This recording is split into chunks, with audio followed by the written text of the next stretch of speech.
What's going on, everyone? Welcome back to Boston Driver. March is an important one, not because everything has changed, but because now the direction is becoming very clear. Today, we're going to cover what's happening in the market right now, what drivers and fleets need to understand, and what comes next. Let's start with what happened this month. Uber launched a new feature across the US allowing women riders to connect with women drivers. On one hand, this addresses safety concerns, which is very important, but it also shows something else. The platform is becoming more segmented, more controlled, and more selective in how rides are distributed. That's important for drivers to understand because every new feature and every new layer means less randomness and more algorithmic control. On March 5th, New Hampshire State Senate passed a bill allowing to double Easy Pass charges for out-of-state drivers. That directly affects Boston area drivers operating, which means higher tolls, same or lower fares. That margin comes out of your pocket. On another note, Boston Police ran Operation Safe Scooter at the beginning of the month, targeting South End, Fenway, and Back Bay. Good news for rideshare drivers that also deliver food, but those operating in gray areas are going to feel more pressure. Also, Uber agreed to invest over $1.2 billion into Rivian, with potential plans to acquire tens of thousands of autonomous vehicles from them. At the same time, Waymo continues to map our streets. This is not theory. This is infrastructure being built. Whether it happens 1 year from now or a little more, the direction is already set. Something interesting that we noticed in our group, where members posted their earnings, and all of a sudden, similar trips start to pay less. Pricing becomes more reactive.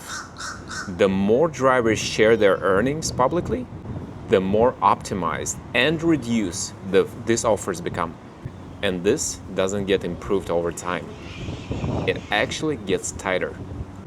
Even Logan Airport trips that used to be bread and butter for a lot of operators, now being offered at the rates that don't make sense anymore.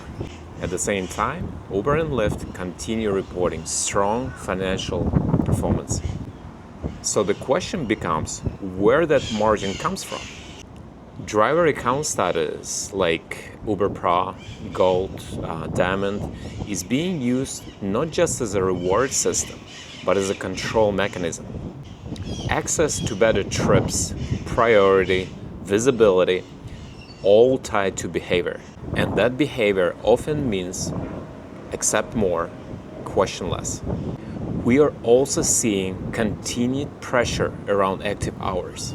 On paper, it looks flexibility. In reality, it creates soft caps. Drivers are pushed to stay online longer, accept more trips, just to stay in position. Gas prices continue rising. Electric vehicle owners have some advantage, that's true. For most drivers, costs are up, and there is no meaningful fuel protection from the platforms. No buffer, no protection. And on top of all of that, deactivations continue. No clear explanation. With Saga's Greenlight hub being closed, no real support. No consistent appeal process. One day you're working, another day you're out. That's not business, that's dependency. So when you put it all together, things like higher costs, lower fares, more control, less transparency, and with automation coming, this isn't random pressure. This is a system tightening. For the past year, drivers have been reacting to pay cuts, reacting to algorithm changes, reacting to deactivations. But reaction doesn't build stability. especially now when platforms are thinking 3-5 years ahead. Drivers need to start thinking the same way. And this is where I'd like to speak directly with livery companies, fleet owners, and professional drivers. If you're running multiple vehicles, managing several drivers, if you're thinking in terms of structure, not just daily income, you already know that the current model of operating through platforms like Uber Black or Lyft Black or Black Lane has its limits. Margins are tightening, control is shrinking, and dependency is increasing. That is not a long-term business. That's a temporary position. So instead of waiting for that model to improve, we started building around a different set of principles. Not features, principles. First, drivers need more control, not less. Second, transparency should not depend on algorithms. Third, access to demand should not be artificially restricted. And last, long-term positioning should matter more than short-term incentives. That's the foundation of what we've been working on.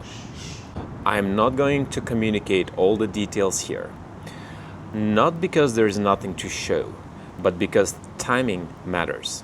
What we're doing right now is preparing for a controlled rollout. Not mass onboarding, not open sign-ups.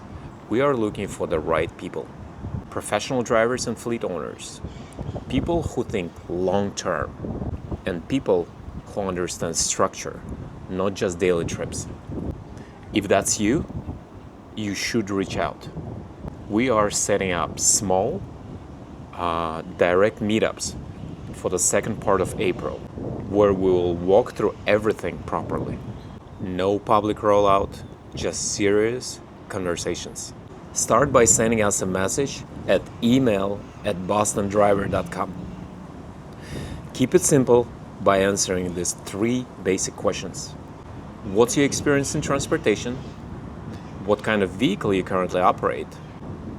If you manage a fleet, how many vehicles and drivers do you manage? We're just a few weeks away from the initial launch. That doesn't mean finished. That just means positioned. And we're going to build it carefully, because rushing something like this helps no one. We are not entering the system. We're building around it. If you're serious, you will reach out. If not, keep watching. And I'll see you guys all in April.